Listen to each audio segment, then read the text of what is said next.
అటువంటి శక్తివంతమైన నామము. ఇంకా దీనికన్నా శక్తి ప్రసరణం ఇంకా దేని వల్ల జరగదు, అంత శక్తివంతం. ఈ శక్తిని ఎందుకు తీసుకొస్తారంటే ఈ బీజాక్షరాలతోటి ఓం అంటే ప్రణవం. ప్రణవము మహత్వాన్ని చెప్తుంది. అసలు ఈ బ్రహ్మాండంలో నిర్గుణమైనటువంటి పరబ్రహ్మము నాదరూపంగా రావడం దగ్గర నుంచి ప్రణవం చెప్తుంది. అందుకని మహత్వశక్తికి అంతటికీ కూడా ఓంకారము ప్రతినిధి.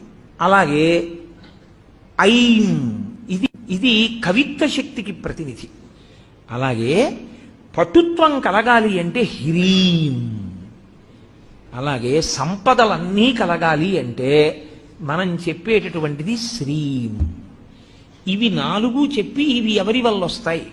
ఇవన్నీ కదలికలకి సంబంధించిన విషయాలు. ఇవన్నీ ఆదిశక్తి వలన వస్తాయి.